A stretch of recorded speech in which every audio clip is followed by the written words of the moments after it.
মাচায় ঝুলে আছে বাগানের অসংখ্য ছোট বড় লাউ। প্রতিনিয়ত সকাল বিকাল চলছে লাউ ক্ষেত পরিচর্যা। বাজারে বিক্রিতে ভালো দাম পায় বেশ খুশি কৃষক সোহাগ। ৩ বিঘা জমিতে মালচিং পদ্ধতিতে লাউ চাষ করতে সোহাগের খরচ হয়েছে প্রায় ২০,০০০ টাকা। তবে এই পর্যন্ত তিনি বাগান থেকে লক্ষাধিক টাকা লাউ বিক্রি করেছেন। আরও কমপক্ষে লক্ষাধিক টাকা লাউ বিক্রি করার আশা করছেন কৃষক সোহাগ। লাউয়ের এরকম ফলন হবে কৃষক সোহাগ আগে বিশ্বাস করতে না পারে হাতে কলমে সোহাগকে মাঠ পর্যায়ে স্থানীয় উপসহকারী কৃষি কর্মকর্তাদের তত্ত্বাবধানে লাউ চাষ পদ্ধতি শেখানো হয়। এছাড়াও কৃষি অফিসের পক্ষ থেকে সার্বক্ষণিক তাকে বিভিন্ন পরামর্শ ও সহযোগিতা দেওয়া হচ্ছে। তাই প্রথমবারই বাজিমাত করেছেন সোহাগ। এরই মধ্যে এলাকায় কৃষক সোহাগের সুনাম ছড়িয়ে পড়েছে। প্রতিদিন বিভিন্ন স্থান থেকে লোকজন তার লাউ ক্ষেত দেখতে ও পরামর্শ নিতে আসছেন। লাউটা তো অ্যাকচুয়ালি শীতের ফসল, কিন্তু সোহাগে আগাম চাষ করছে, তার অনেক ফলনও বেশি হয়েছে, দামও ভালো। এই জন্য চিন্তা ভাবনা করছি আমি নিজেও সামনে লাউয়ের চাষ করব। আমার প্রতিবেশী সোহাগ ভাই আগাম লাউ চাষ করছে, উনি লাভবান। ওনার তো পরামর্শ নিয়ে কিভাবে করতে হয় আমিও শুরু করছি, দেখি ইনশাল্লাহ লাভবানের আশায় আছে।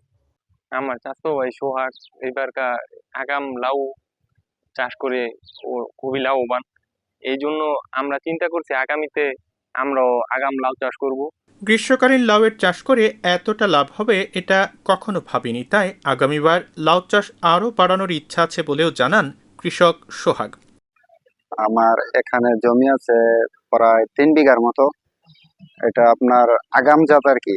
ওই আগে বিশেষ করে সবজি, লাউ সবজি তো আমরা জানি বিশেষ করে শীতকালেই হয়, কিন্তু এটা যে জাত এটা আপনার মোটামুটি 12 মাসই বৃষ্টি সহনশীল, 12 মাসই হয়। আগে যেমন মানুষ লাউ করতো এতটা টেকসই হইতো না আর কি, অনেক নষ্ট হয়ে যেত, কালো হয়ে যেত। কিন্তু এটা আপনার এই পরাগায়ন করলে 100 থেকে 95টাই টিকে, এই কারণে কৃষক লাভবান হয়। গ্রীষ্মকালীন লাউ চাষ করে কৃষক সোহাগ মৌসুমের চেয়ে 3 গুণ লাভবান হয়েছেন।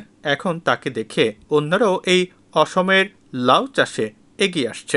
মোহাম্মদ সোহাগ সরকার অমৌসুমে এই লাউয়ের চাষ করছে এবং সে মোটামুটি অনেক লাভবান এবং ফলনও প্রচুর ফলন আসছে, মৌসুমের চাইতে 3 গুণ ফলন বেশি আসছে। ওই জন্য অন্যান্য কৃষকরা ওর এই দেখা লাউয়ের চাষ দেখে তারা অনেক আগ্রহ প্রকাশ করতেছে। তারা নিজেরাও পরবর্তী সময়ে মোটামুটি অনেকেই লাউয়ের চাষ করবে। প্রথম অবস্থায় কৃষকদের লাউ চাষে আগ্রহী করতে বেশ বেগ পেতে হয়েছে, কিন্তু সোহাগের উৎপাদনের সাফল্য দেখে অন্য কৃষকরাও উদ্বুদ্ধ হচ্ছে বলে জানান এই কৃষি কর্মকর্তা। আমরা জানি যে লাউ শীতকালীন ফসল হিসেবে আমাদের সবার কাছে পরিচিত। বর্তমান সময়ে গ্রীষ্মকালীন কিছু জাত চাষ হচ্ছে।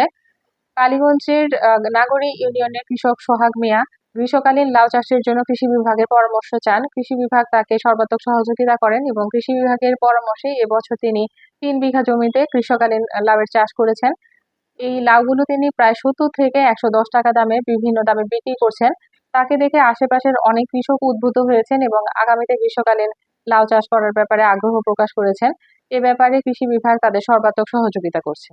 উপজেলা কৃষি সম্প্রসারণ বিভাগ সূত্র জানায় যে লাউ সাধারণত শীতকালীন সবজি হলেও দেশের কৃষি সম্প্রসারণ অধিদপ্তরের নতুন নতুন কৃষি উদ্ভাবনের ফলে এখন সব মৌসুমে লাউ উৎপাদন সম্ভব বলে মনে করেন কৃষি সংশ্লিষ্টরা।